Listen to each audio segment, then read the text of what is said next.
በስመ ሥላሴ ስም በስመ አብ ወወልድ ወመንፈስ ቅዱስ አሐዱ አምላክ አሜን። ሰላም ክርስቶስ ይብዛላችሁ ያያሉ የልዑል እግዚአብሔር ቤተሰቦች እንደምን ዋላችሁ? እንደምስከሳ ደረሳችሁ። እንኳን በዕለቱ ታስበው ተከብረው ለሚውሉ የቅዱሳን ወርሃዊና ዓመታዊ ክብረ በዓል በሰላም አደረሳችሁ አደረሰን። እንኳን ለቅዱስ ማቴዎስ ነዳይና ቅዱስ አውስግኒዮስ አረጋዊ ዓመታዊ የዕረፍት በዓል በሰላም አደረሳችሁ አደረሰን።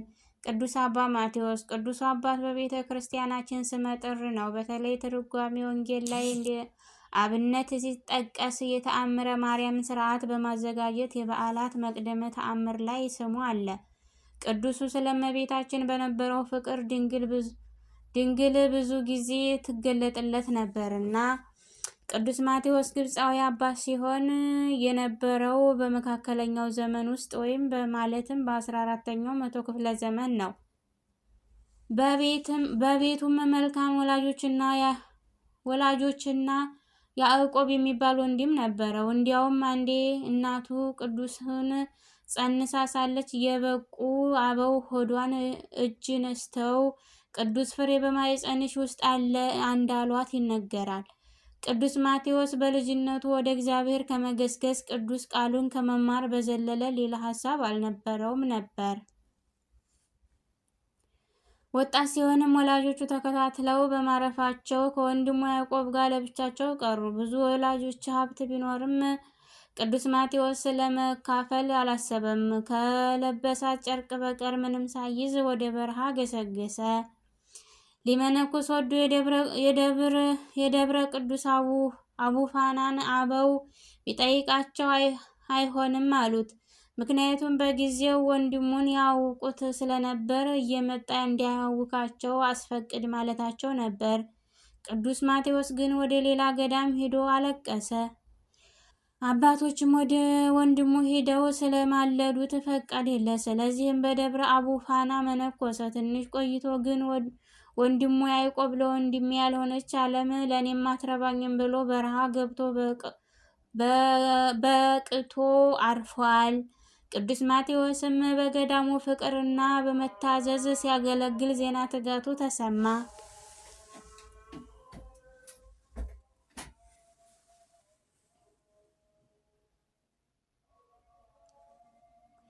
ይህንን ከሰሙት ጳጳሳት አንዱ አባ ጴጥሮስ ያለ ፈቃዱ ከገዳም አስወጥቶ በመንበረ ጵጵስናው ረዳት አድርገው፣ እርሱ ግን አንገቱን አቀርቅሮ ተጋድሎውን በጾምና ጸሎት ቀጠለ።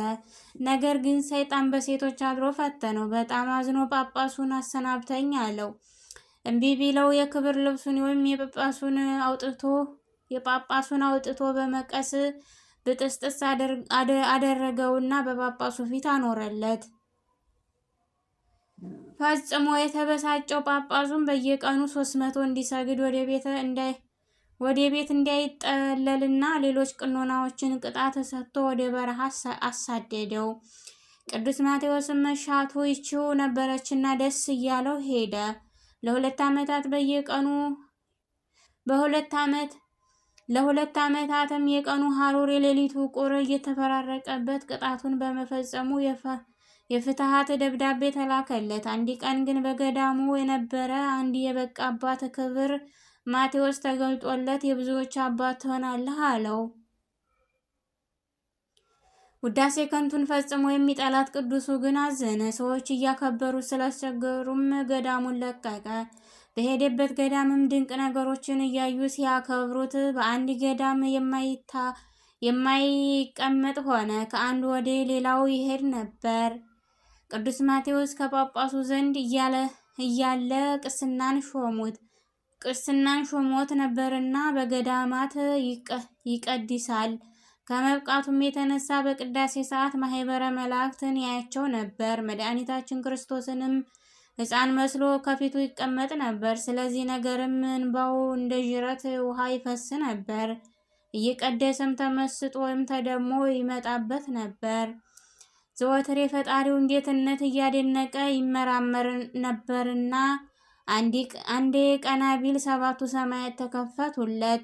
እግዚአብሔርን ከጽርሐ አርያም ወይም ከ7ኛው ሰማይ ከፍ ብሎ አየው። ደንግጦ ዝቅ ቢል ደግሞ ከጥልቁ በታች ተመለከተው። በዚህ ጊዜ ይህንን ያሳየኸኝ ጌታዬ እኔ ማን ነኝ ሲል አለቀሰ። ሁሌ አርብም ሕማማተ ክርስቶስን በተለይ መድኃኒታችን መቸንከሩን እያሰበ ረጅም ችንካርን በጉልበቱ ውስጥ ይከት ነበር። ለቀናት ስለማያወጣውም ደሙ ፈሶ አካሉ መልኩ ይቀየር ነበር። እንዲህ ካሉ የቅድስናና የተጋድሎ ዓመታት በኋላም ሌላ ጥሪ ከፈጣሪው መጣለት። አበው በጸሎት ላይ ሳለ መጥተው አሰሩት። ምን አደረኳቸው አባቶቼ ቢላቸው የግብፅ ፓትርያርክ ነህ ከዚህ በኋላ አሉት። ይለምናቸውም እምቢ አሉት። እንግዲያውስ ብሎ ምላሱን አውጥቶ በመቀስ ቆርጦ ጣላት። መናገር የማይችል ሰው ክህነት አይሾምምና እንዲህ ነበር አበው ስልጣንን የሚሸሿት። ነገር ግን እመቤታችን ከሰማይ ወርዳ ወዳጄ ነገሩ የልጅ ፍቃድ ስለሆነ እሺ በላቸው ብላ አዲስ ምላስን ሰጠችው።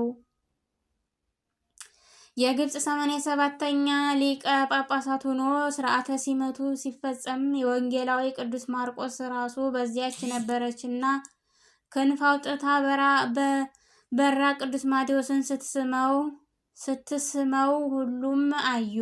ከሰማይም ማህበረ መላእክት አክዮስ ይገባል ብለው ሲጮሁ ተሰማ። ቅዱስ ማቴዎስ ምንም ፓትርያርክ ቢሆንም ለትምህርት ለቅዳሴና መሰል ነገሮች ካልሆነ ከበዓቱ አይወጣም ነበር።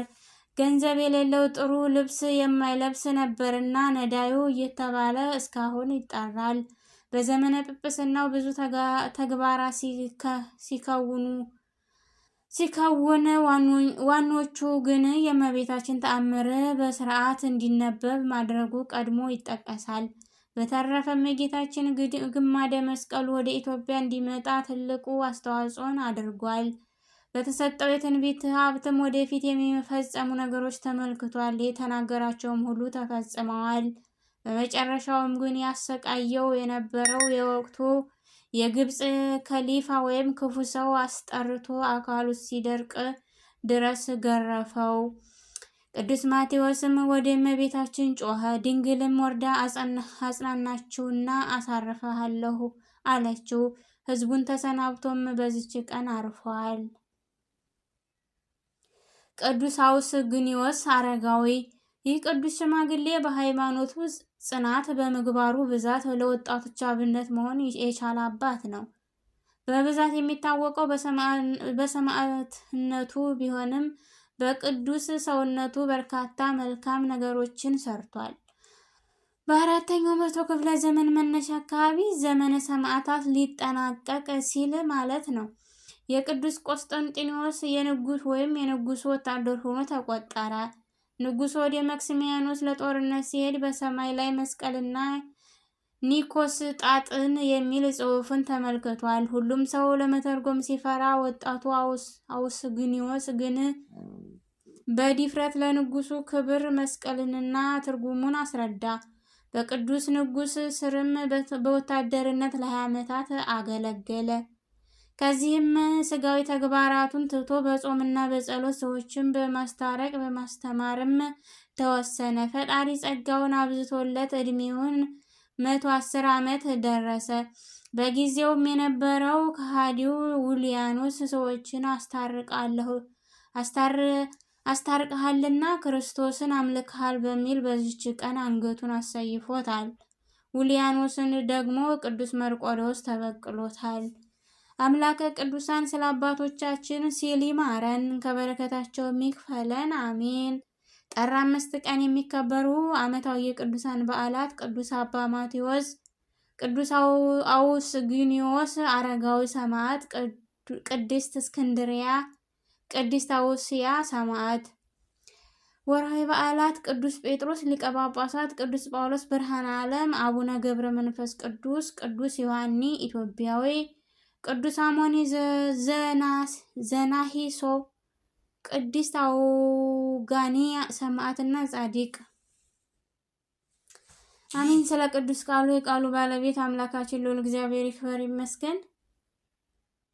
ወስብሐት ለእግዚአብሔር ወለወላዲቱ ድንግል ወለመስቀሉ ክቡር።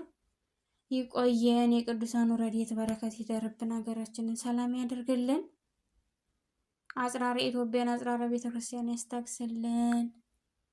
አሜን።